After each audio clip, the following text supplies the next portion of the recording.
Let's talk a little bit about introverted intuition at its worst. As with the other cognitive functions, I'm not picking on introverted intuition.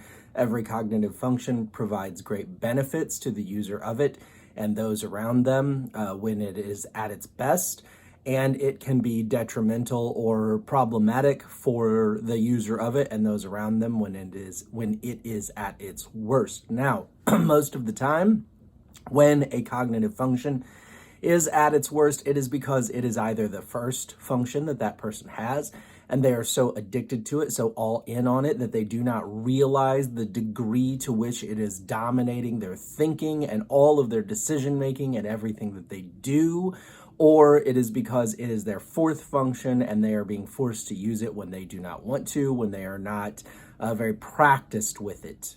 Introverted intuition at its worst poses a problem in that it disrespects or ignores the factual sensory data. And that causes it to be a sort of a jump to conclusions machine.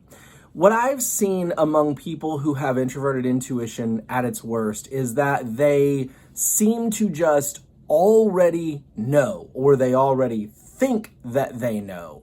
Someone might ask them a question and they just blurt out a quick answer because they believe that they already know the answer. However, the answer that comes out of their mind is not based on the sensory factual data.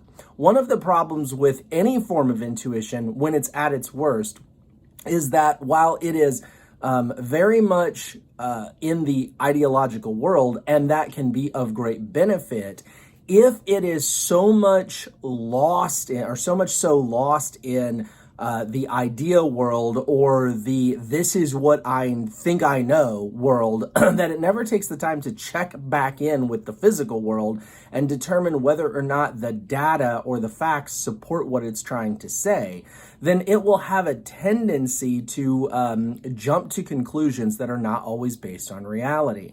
So let me give you some ideas of what this might look like.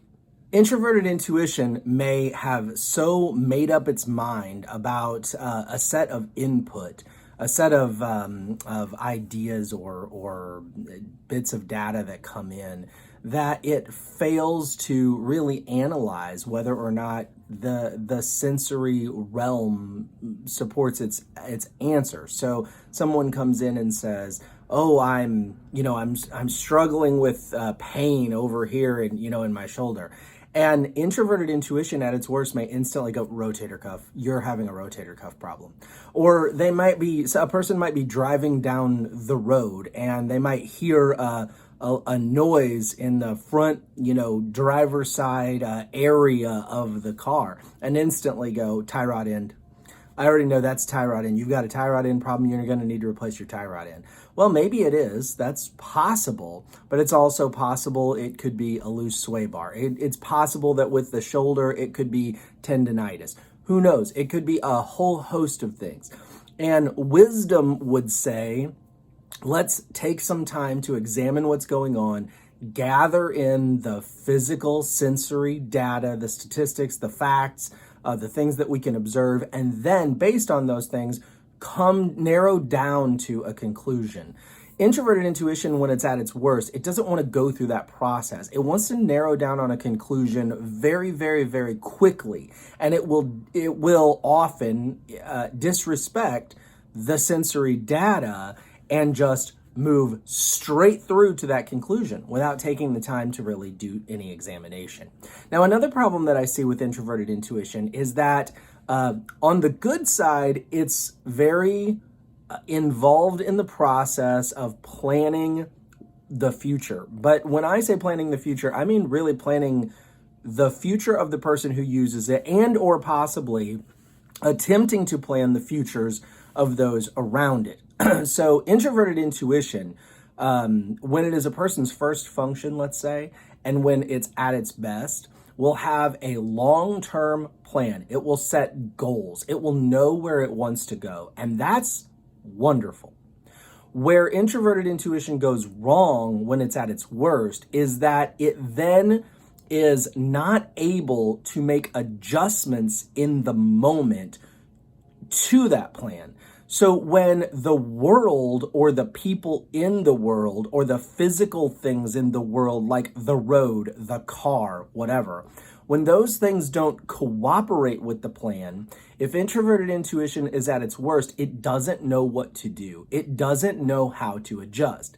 If you contrast that to the high extroverted sensing user who has extroverted sensing perhaps at its worst, that person will be probably extremely adept at making adjustments in the moment, but will never plan anything. They'll just be like, we'll figure it out when we get there. We'll figure it out as we go. It'll be great. Which, of course, is not necessarily the best way to attack things. A plan is a good thing. But when we look at the introverted intuition user, especially when introverted intuition is so dominating the person's thinking, they will create a plan and then fail to take into account the possibility that the world will not cooperate with that plan. I'll give you an example. I know someone who has introverted intuition at its worst to an oh my gosh degree, okay? And one time she had an appointment at a person's home at 10 a.m. And when she got to the road, she had mapped it all out on her GPS, okay, which she always does. She maps it out on her GPS, so she has her plan. She knows exactly where she's supposed to go. Well, when she got to the road that this person lived on, the road was closed. So what did she do? She had her introverted intuition plan all mapped out. The world, the physical aspects of the world did not cooperate with that plan. So did she make an adjustment on the fly? No. She turned around and she just drove back. So whenever she got back, I asked her, I said, well, did you drive around to the other end of the road to see if it was open? No, she didn't do that. I said, well, did you determine how far down the road this person lived? Perhaps you could have parked somewhere at the end of the road and then walked. If it's only 2 or 3 houses down, it wouldn't have been much of a walk. No, she didn't do that. Her plan was derailed by the physical world. And so instead of being able to make an adjustment on the fly, she just gave up. She was stuck. She just said, well, it's not possible to go where I'm trying to go. I'm trying to get to this house and I can't get there. So she turned around and went back and came back. Now that is an example of introverted intuition being so all in on its plan that when the plan doesn't work out because of factors beyond the control of the user of the introverted intuition, that user then sometimes will just give up. They're just stuck. They don't know what to do. They cannot make adjustments on the fly. Now, this is a significant problem because if you can't make adjustments, what's the point of making a plan? Because I can just about promise you that your plan will never work out exactly as you have prepared it. There will always be some aspect of the physical world, of the sensory realm, that throws a wrench in your plan or attempts to throw a wrench in your plan, and you need to be able to use that extroverted sensing that you have, if you have introverted intuition, to make the adjustments on the fly as you go. And I think this really leads to the last aspect of what I want to say about introverted intuition at its worst. Because introverted intuition at its worst is not going to oftentimes be able to make those adjustments as it goes, it overplans. And what I mean by overplanning is not just that it doesn't necessarily, I think, plan every last minute detail of its own life. But what it does is it tries to then not only plan its own life, but will sometimes try to plan the lives of those around it. Because the only way to get its own plan to work out is to also orchestrate what is going on with all of the other people and or factors that could theoretically eventually derail the plan. So if I'm trying to plan on my next 5 years, I want to plan my next 5 years. Well, I have children. Well, the only way my next 5 years can turn out the way I really want them is if my children go along with my plan. So how do I get them to go along with my plan? Well, sometimes then maybe I'm going to need to plan their next 5 years too.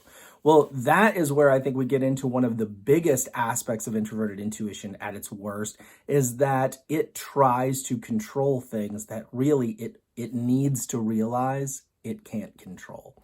You cannot control the next 5 years of another human being's life. You do not know what that person is going to decide. You do not know what that person is going to experience. You don't know how that person thinks, especially, honestly, if you're so all in on your introverted intuition that you're not taking the time to get into the lives of those other people and ask them, what matters to them and what is important to them. You cannot control other people in an attempt to make sure that your life turns out the way you want it to. Now, please understand, I'm not saying, again, I'm not picking on introverted intuition. I'm not saying that all people with introverted intuition as their first or fourth function do these things. But what I'm saying is when people go so all in on their introverted intuition that they are really blind to what they're doing with it. They're using it to an overwhelming degree 100% of the time. They never give it a break, and they just simply do not realize what they are doing with it. And the same can be said for all of the functions. When it is your function that you are so addicted to that you don't take the time to realize how much it's controlling you, you will practice destructive behaviors. The destructive behavior of the introverted intuition person at its worst is the thing or the things, let's say, that I've just stated. I hope you found this video informational, entertaining, useful. Please give it a like if you did. Please do click the subscribe button if you have not already. And thank you so much for watching. Have an awesome day. Bye now.